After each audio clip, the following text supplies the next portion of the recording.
ನಿನಗೆ ಬೇಕು ಅಂತಲೇ ಕಷ್ಟವನ್ನು ಸೃಷ್ಟಿಸುವವರು ಎಲ್ಲೆಡೆಯೂ ಇರುತ್ತಾರೆ. ಪ್ರತಿ ಕಡೆಯೂ ನಿನ್ನ ಬುದ್ಧಿ ಹಾಗೆ ನಿನ್ನ ಧೈರ್ಯ ಇವು ಮಾತ್ರವೇ ನಿನ್ನನ್ನು ಕಾಪಾಡಬಲ್ಲವು. ನಮ್ಮ ಪ್ರೇಮ ನಿಜವಾದರೆ ಈ ಪ್ರಪಂಚದಲ್ಲಿ ಎಷ್ಟೇ ಜನರಿರಲಿ ನಾವು ಪ್ರೀತಿಸಿದವರು ಸುಂದರವಾಗಿಯೇ ಕಾಣಿಸುತ್ತಾರೆ, ಏಕೆಂದರೆ ಅವರೇ ನಮ್ಮ ಪ್ರಪಂಚವಾದ್ದರಿಂದ. ಪ್ರೇಮವೆಂದರೆ ಹಾಗೇನೆ. ಪ್ರೇಮದ ಪರಾಕಾಷ್ಠೆಯು ನಾವು ಪ್ರೀತಿಸಿದವರಲ್ಲಿ ಎಲ್ಲವನ್ನೂ ಉನ್ನತವಾಗಿಯೇ ಕಾಣುತ್ತೇವೆ. ಮನುಷ್ಯ ಎಷ್ಟೇ ಮೇಧಾವಿ ಇದ್ದರೂ ಮರುಕ್ಷಣ ಏನು ನಡೆಯುತ್ತದೆ ಎಂದು ತಿಳಿಯದ ಅಜ್ಞಾನಿಯೇ ಹೌದು. ಅದುವೇ ಜೀವನದ ರಹಸ್ಯ. ಮಕ್ಕಳಲ್ಲಿ ಜನ್ಮತಃ ಯಾವುದೇ ಗುಣಗಳಾಗಲಿ ದೋಷಗಳಾಗಲಿ ಇರುವುದಿಲ್ಲ. ತಂದೆ ತಾಯಿಯರ ಪ್ರವರ್ತನೆ ಆಲೋಚನೆಗಳು, ನಿತ್ಯವೂ ಮಾತನಾಡುವ ಮಾತುಗಳು, ನಮ್ಮ ಸುತ್ತಲಿನ ಸಮಾಜ ಮಕ್ಕಳಲ್ಲಿ ಒಂದು ಸಂಸ್ಕಾರವನ್ನು ಬೆಳೆಸುತ್ತದೆ. ಇದುವರೆಗೂ ನಾನು ದೇವರನ್ನು ನೋಡಿಲ್ಲವೆಂದು ಹೇಳಬೇಡಿ. ಕಷ್ಟ ಕಾಲದಲ್ಲಿ ಸಹಾಯ ಮಾಡುವ ಪ್ರತಿಯೊಬ್ಬರೂ ದೇವರಿಗೆ ಸಮಾನವೆಂದು ನೆನಪಿಟ್ಟುಕೊಳ್ಳಿ. ನನ್ನ ದೃಷ್ಟಿಯಲ್ಲಿ ಶತ್ರುವು ಕೂಡ ಒಬ್ಬ ಗುರುವೇ, ಏಕೆಂದರೆ ನಾನು ಮಾಡುವ ತಪ್ಪನ್ನು ಕೂಡ ಖಂಡಿತವಾಗಿ ಹೇಳುವುದು ಅವರೊಬ್ಬರೇ. ಕತ್ತಲಲ್ಲಿ ಮಾತ್ರ ನಕ್ಷತ್ರಗಳ ಒಂದು ಸುಂದರತೆ ಕಾಣಿಸುತ್ತದೆ, ಹಾಗೆ ಕಷ್ಟದಲ್ಲೇ ಜೀವನದ ಮೌಲ್ಯ ತಿಳಿಯುತ್ತದೆ. ಮನುಷ್ಯ ಇತರರೊಂದಿಗೆ ಮಾಡುವ ಯುದ್ಧಕ್ಕಿಂತ ತನ್ನ ಮನಸ್ಸಿನೊಂದಿಗೆ ಮಾಡುವ ಘರ್ಷಣೆ ತುಂಬ ದೊಡ್ಡದು. ಪ್ರತಿ ಬಾರಿಯೂ ನಿಂದನೆಗಳಿಗೆ ಸುಮ್ಮನಿರಬೇಡ. ಒಂದೊಂದು ಬಾರಿ ತಿರುಗು ಬೀಳು, ಇಲ್ಲದಿದ್ದರೆ ನಿನಗೆ ಬೆಲೆ ಇಲ್ಲದಂತಾಗುತ್ತದೆ. ಏಕೆಂದರೆ ಅವರ ನಿಂದನೆಗಳು ಯಾವತ್ತೂ ನಿಲ್ಲುವುದಿಲ್ಲ. ಒಳ್ಳೆಯತನ ಒಳ್ಳೆಯದೇ, ಆದರೆ ಒಳ್ಳೆಯತನ ಹೆಚ್ಚಾದರೆ ಖಂಡಿತವಾಗಿಯೂ ಮೋಸ ಹೋಗುವುದು. ಅತಿಯಾದ ಒಳ್ಳೆಯತನವು ಇತರರ ದುರುಪಯೋಗಕ್ಕೆ ಕಾರಣವಾಗುತ್ತದೆ. ಈಗಿನ ಸಮಾಜವು ಒಳ್ಳೆಯತನಕ್ಕೆ ಬೆಲೆ ಕೊಡುವುದಿಲ್ಲ. ಒಳ್ಳೆಯತನವು ಈ ಸಮಾಜಕ್ಕೆ ಹಾಸ್ಯಾಸ್ಪದವಾಗಿ ಕಾಣುತ್ತದೆ. ಈ ಕಲಿಯುಗದಲ್ಲಿ ಒಳ್ಳೆಯತನಕ್ಕೆ ಮೌಲ್ಯವಿಲ್ಲ. ಇಷ್ಟಕ್ಕೂ ಯಾರಿಗಾಗಿ ಈ ಒಳ್ಳೆಯತನ?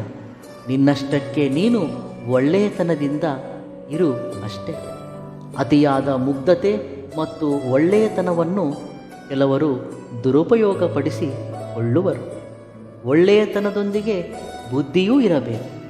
ಈ ಸಮಾಜದಲ್ಲಿ ಬದುಕುವುದಕ್ಕೆ ಬರೀ ಒಳ್ಳೆಯತನವಷ್ಟೇ ಸಾಕಾಗುವುದಿಲ್ಲ. ಸರಿಯಾದ ಸಮಯದಲ್ಲಿ ಸರಿಯಾದ ಜಾಣತನವು ಮನುಷ್ಯನಿಗೆ ಇರಬೇಕು. ಕೆಲವು ಬಾರಿ ನಂಬಿಕೆ ಎಷ್ಟು ಬಲವಾಗಿ ಇರುತ್ತದೆ ಎಂದರೆ ಪೂರ್ತಿಯಾಗಿ ಮೋಸ ಹೋಗುತ್ತಿರುವೆವು ಎಂದು ತಿಳಿದುಕೊಳ್ಳಲಾರದಷ್ಟು ದೌರ್ಬಲ್ಯವಾಗಿರುತ್ತೆ. ಕಣ್ಣು ಇರದಿರುವ ವ್ಯಕ್ತಿಗೆ ಕನ್ನಡಿ ಎಷ್ಟು ಉಪಯೋಗಕ್ಕೆ ಬರುತ್ತದೆಯೋ, ಒಬ್ಬ ಅಜ್ಞಾನಿಗೆ ಒಂದು ಪುಸ್ತಕವೂ ಕೂಡ ಅಷ್ಟೇ ಉಪಯೋಗಕ್ಕೆ ಬರುತ್ತದೆ. ನಕ್ಷತ್ರಗಳು ಎಷ್ಟೇ ಇದ್ದರೂ ಕತ್ತಲೆಯನ್ನು ದೂರ ಮಾಡುವುದು ಒಂದು ಚಂದ್ರ ಮಾತ್ರವೇ. ಯಶಸ್ಸು ಅನ್ನೋದು ಅದೃಷ್ಟಕ್ಕೆ ಸಂಬಂಧಿಸಿರುವುದಿಲ್ಲ, ಬಹಳ ಯೋಚಿಸಿ ಮಾಡುವ ಕಾರ್ಯದ ಒಂದು ಫಲಿತ. ಕಾಲವು ಮನುಷ್ಯನನ್ನು ಪರಿಪೂರ್ಣ ಮಾಡುತ್ತದೆ, ಹಾಗೆ ಕಾಲವು ಮನುಷ್ಯನನ್ನು ನಾಶವೂ ಕೂಡ ಮಾಡುತ್ತದೆ. ಭಗವಂತ ಗುಡಿಯಲ್ಲಿರುವ ವಿಗ್ರಹಗಳಲ್ಲಿ ಅಷ್ಟೇ ಅಲ್ಲ, ನಿನ್ನ ಒಂದು ಭಾವನೆಯಲ್ಲೂ ಇರುವನು. ನೋಡುವ ಕಣ್ಣುಗಳಿದ್ದರೆ ಕಾಣುವುದೆಲ್ಲ ದೇವರೇ ಎಂದು ನೆನಪಿಟ್ಟುಕೋ. ಮನುಷ್ಯ ಒಂಟಿಯಾಗಿಯೇ ಜನ್ಮಿಸುವನು, ಒಂಟಿಯಾಗಿಯೇ ಮರಣಿಸುವನು.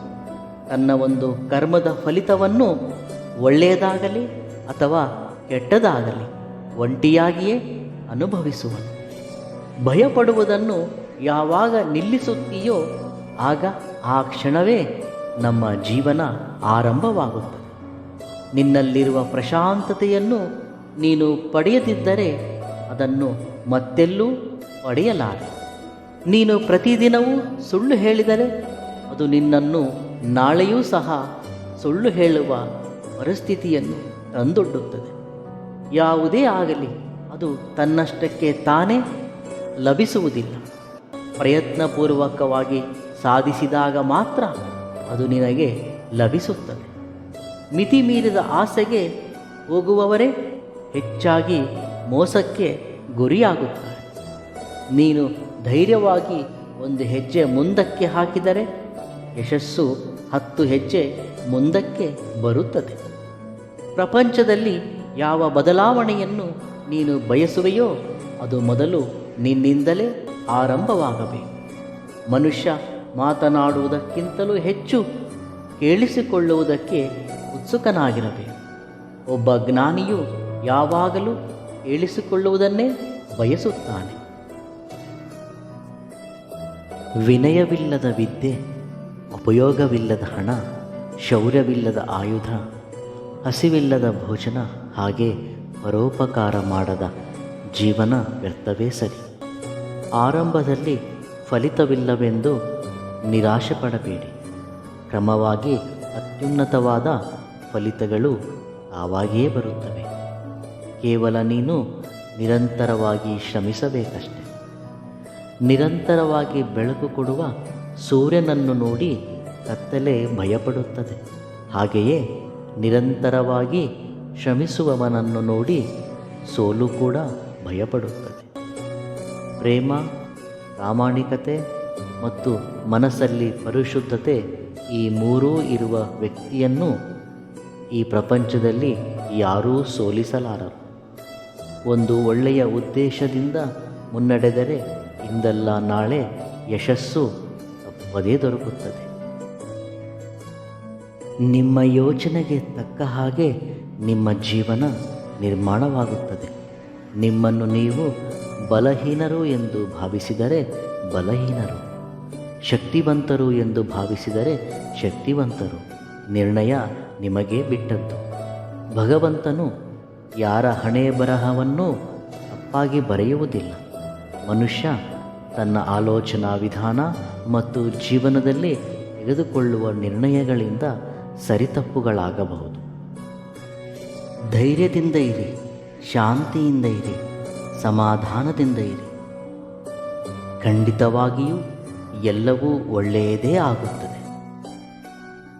ಇವೆಲ್ಲವುಗಳಲ್ಲಿ ನಿಮಗಿಷ್ಟವಾದ ಸೂಕ್ತಿಯನ್ನು ಕಾಮೆಂಟ್ ಮುಖಾಂತರ ತಿಳಿಸಿ. ವಿಡಿಯೋ ಇಷ್ಟವಾದಲ್ಲಿ ಸಬ್ಸ್ಕ್ರೈಬ್ ಮಾಡಿ ಮತ್ತು ಲೈಕ್ ಮಾಡಿ. ಧನ್ಯವಾದಗಳು.